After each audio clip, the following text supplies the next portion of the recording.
Même quand on est décidé à aller consulter un médecin sexologue, on peut avoir des craintes et rencontrer des obstacles qui nous empêchent de franchir ce pas.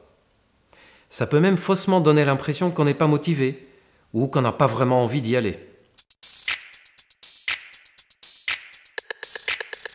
Premièrement, il faut du temps avant de se rendre compte qu'il y a une difficulté sexuelle, souvent plusieurs mois. Et on se dit souvent, c'est peut-être la fatigue, je vais me reposer un peu. On verra après les vacances, je vais laisser passer un peu la période de stress. Mais le problème reste et le temps passe.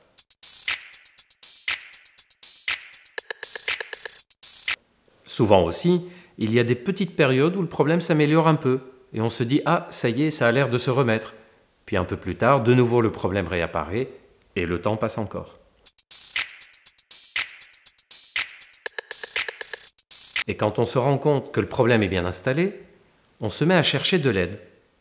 Et là, on se pose la question, mais auprès de qui je vais chercher de l'aide? Est-ce que j'en parle à mon médecin? Est-ce qu'il prendra la question au sérieux?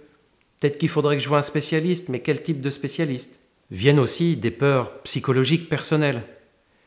J'ai peur d'être gêné quand je vais parler de ce problème. J'ai peur de gêner le médecin. J'ai peur qu'il me juge, qu'il pense que je suis un malade psychologique. J'ai peur aussi que ça ne soit pas pris au sérieux. J'ai peur qu'on me dise que c'est l'âge, qu'il n'y a pas de solution. Il faut aussi dire que malheureusement, les médecins posent rarement la question de façon proactive, ce qui ne facilite pas les choses. Sachez que la santé sexuelle est officiellement reconnue comme faisant partie intégrante de la santé générale et comme étant une entité médicale qui mérite les mêmes soins que d'autres problèmes de santé. Sachez aussi que les problèmes sexuels sont très fréquents. Une personne sur 5 a des difficultés sexuelles et après l'âge de 40-45 ans, près d'un homme sur 3 peut avoir des problèmes d'érection et cette fréquence augmente encore plus si on a des problèmes de santé.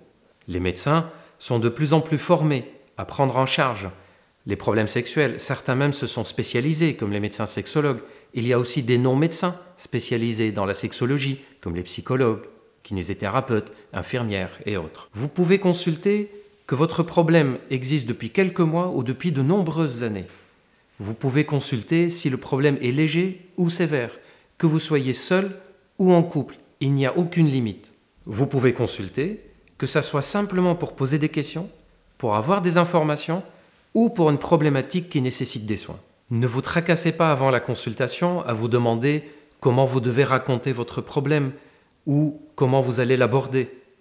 L'expert vous guidera et vous posera les questions nécessaires. N'ayez pas peur non plus de devoir évoquer des sujets qui vous paraissent trop intimes ou de choses dont vous n'avez pas envie de parler.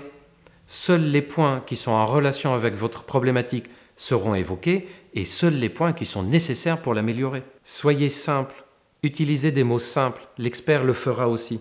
Vous ne serez pas forcément déshabillé. Dans la grande majorité des cas, lors de la première consultation, il n'y a pas lieu d'examiner, sauf bien sûr quand on suspecte une anomalie génitale. Si vous ressentez le besoin de consulter un médecin sexologue, que ça soit simplement pour avoir des informations ou pour résoudre un problème, prenez rendez-vous simplement, comme si vous preniez un rendez-vous auprès de n'importe quel autre professionnel de santé. Allez-y et soyez simple dans votre attitude, simple dans votre façon de parler, et laissez le professionnel de santé vous guider pour tout le reste. Et pour les personnes qui vivent dans des zones où il n'y a pas accès à ce type de spécialité, ou si malgré tout vous rencontrez des obstacles pour consulter, sachez qu'il existe maintenant des solutions, grâce à Internet, qui vous permettent d'avoir accès par la téléconsultation à des conseils de spécialistes et si nécessaire, au traitement adapté.